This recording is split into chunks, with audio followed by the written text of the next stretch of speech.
E aí, alguém já parou pra pensar como é que uma ideia, sabe? Um desejo tipo, eu queria uma casa mais aconchegante. Vira um projeto de verdade, com parede, janela e tudo. Bom, é exatamente esse processo que a gente vai desvendar aqui hoje. A jornada que vai de um sonho até a planta baixa. Pois é, essa é a grande questão, né? E olha, a resposta não tem nada de mágica, não. É puro método. A gente vai entender agora como essa jornada de resolver problemas funciona passo a passo. Muita gente acha que projetar é só ter uma inspiração divina e sair desenhando. Mas, na real, o design de arquitetura se apoia numa metodologia bem estruturada. É como se fosse um roteiro, sabe? Um mapa que garante que a criatividade tem uma base bem firme para poder voar. Tá, mas o que é essa tal de metodologia, afinal? Pensa nela como um guia que coloca ordem na casa. Ela pega um monte de informação bagunçada, desejos do cliente, leis da prefeitura, condições do terreno e ajuda a transformar tudo isso em soluções de arquitetura que, no final das contas, funcionam.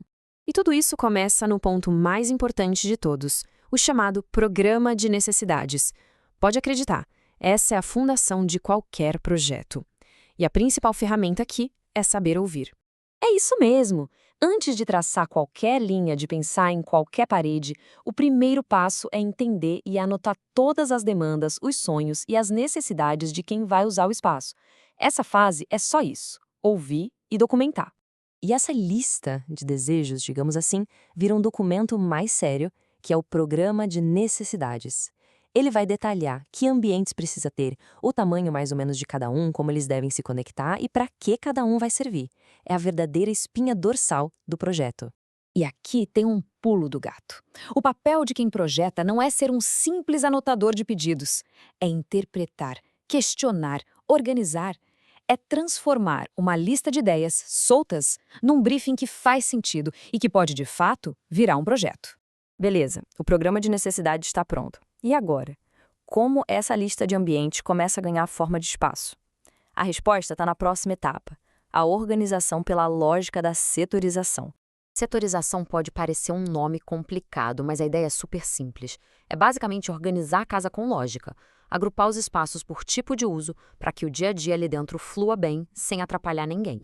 Se a gente pegar uma casa como exemplo, dá para ver bem esses três grandes setores. Tem o setor social, onde a gente recebe as visitas, o setor íntimo, que é a área de descanso mais privada, e o setor de serviço, onde ficam cozinha, lavanderia. Organizar isso é o primeiro passo para ter um bom fluxo. E aqui a gente vê na prática por que isso é tão importante. Por exemplo, ter a cozinha, que é de serviço, ligada direto na sala de jantar, que é social, faz todo sentido, né? Facilita muito a vida. Agora imagina ter que passar pelo meio do quarto de dormir para chegar na lavanderia. Não dá.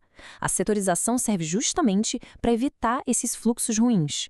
Então, é nesse momento que o projeto deixa de ser só uma coleção de cômodos e começa a ganhar uma lógica própria, uma inteligência. O espaço começa a fazer sentido. Mas, um projeto não nasce no vácuo, né? Essa lógica interna que a gente criou precisa conversar com o mundo lá fora, com o lugar onde ele vai ser construído. E é aí que entra a análise do terreno. Nessa hora, o arquiteto vira quase um detetive. Onde o sol bate de manhã e de tarde? De onde vem o vento? O terreno é reto ou inclinado? Cada detalhe desses vai influenciar o projeto. Ignorar o sol, por exemplo, pode transformar um quarto num forno durante o verão. Pular essa etapa pode ser um desastre. Ou seja, o ponto central é que a análise do terreno vai dizer onde e como a construção vai pousar ali. Não adianta nada organizar os espaços entre si, se o conjunto todo não se encaixar de forma inteligente no lugar, para que o projeto seja viável e, claro, confortável. Certo. Então já temos a lista de desejos, a lógica de organização e já olhamos para o terreno. Chegou a hora de ver como tudo isso vira um desenho de verdade. É a hora de ir do diagrama para o anteprojeto. Olha só que interessante essa progressão. Começa com umas bolhas, um diagrama bem simples mostrando as relações, depois isso vira uns blocos 3D, um estudo de volume, aí esses blocos são posicionados no terreno e, finalmente, dessa base toda surgem as primeiras plantas. Isso é o que a gente chama de anteprojeto.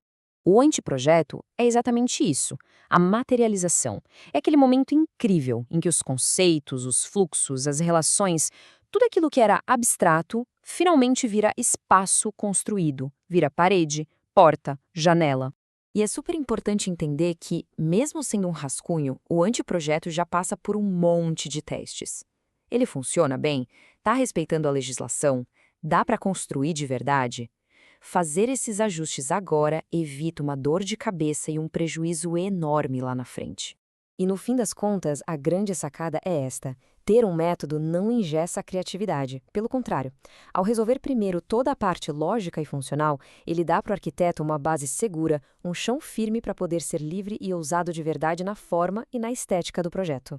Isso tudo deixa a gente com uma reflexão, né? Com uma base tão bem pensada, tão lógica e sólida, já construída, quais são as infinitas possibilidades de formas e estilos que um projeto pode ter a partir daqui?